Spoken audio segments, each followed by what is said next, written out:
Hello everyone, today I'll be discussing all of the evidence behind there being two shooters in the John F. Kennedy assassination, along with the identity of the second shooter, none other than Golden Freddy himself. Before the pizzeria was opened, William Afton had more sinister plans in mind.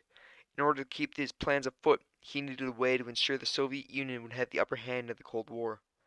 Through his time experimenting in his secret bunker, he had come up with a design for an automated robot.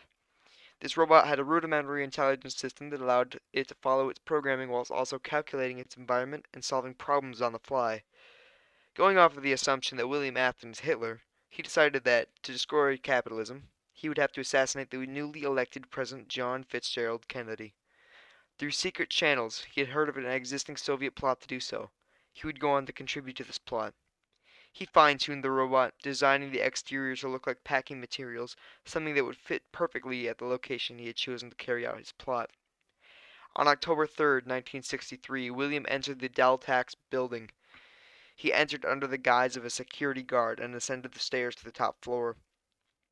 One by one, he scoped out rooms that would be suitable to fire a shot from. This was shortly after the Kennedys had announced their visit to Dallas, Texas. William, frustrated, didn't find a good vantage point overlooking a grassy knoll. He began to leave before he decided to check out the roof.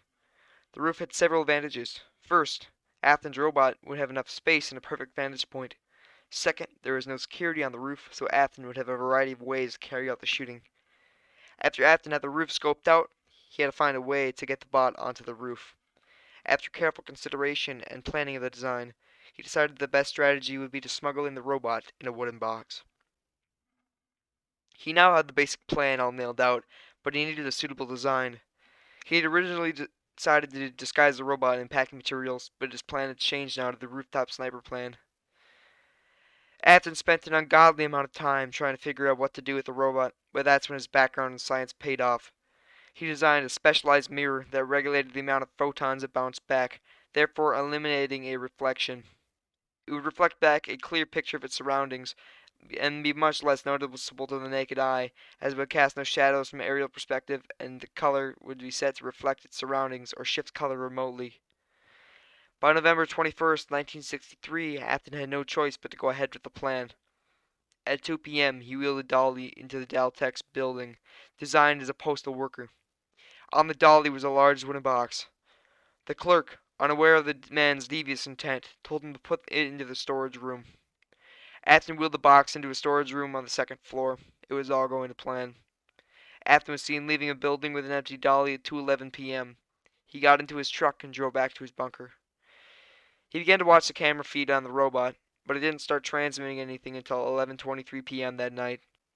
After remotely activated the robot, causing it to enter its programmed state, it lifted the lid off of the box. Afton had removed the screws for easy exit and began to walk around. William knew that it was too early to celebrate, so he held in his joy until the very end. The robot, using sound illusory technology, walked up the stairs to the roof, invisible to the naked eye. At 11:30 p.m., the robot, named Fred by Afton, made its way to the edge of the roof. Afton wrote in his notes that the operation was going smoothly. Fred, upon reaching the half wall on the edge of the roof, opened a portion of his body up. He reached inside and grabbed the hand drill and began to bore a hole in the concrete. At 12:20 a.m., Fred opened up his cavity once more and replaced the hand drill. He then made his way into the ventilation shaft and deactivated it for the night. At 12 o'clock p.m. on November 22nd, 1963, Fred reactivated. He climbed out of the ventilation shaft and grabbed a rifle from his holding container. He ensured the specially drilled borehole was the right size to fit a rifle barrel through. All of the calculations were perfect. Fred, maintaining stealth and remaining unseen, held the rifle in place until 12:30, when Afton's contact fired 2 shots at the presidential motorcade. Right when the second shot was fired, Fred pulled the trigger on his rifle, firing the final killing shot at the president. Fred then proceeded to remove the rifle and scoop wet cement into the borehole to cover his tracks. He gathered all of the supplies and left without a trace. He climbed back into the ventilation shaft and crawled into his box, replacing the lid and deactivating. Afton watched his success as it happened through the eyes of the robot. He retrieved Fred at 12:03 a.m. from the Daltex building and took him back to the bunker where the robot lay for several years. Afton hired assassin Jack Ruby to take out his contact, Lee Harvey Oswald, as he couldn't afford to have Oswald snitch. Jack was said to kill Oswald under the influence of drugs, so he couldn't remember who hired him. The robot was repurposed when Afton opened up Fred Rare's Family Diner in 1973 as an animatronic bear. The name Fred was kept, as it was one of Afton's favorite names. Afton had deleted all of the visual logs from November 22, 1963, and the bear had no recollection of the event.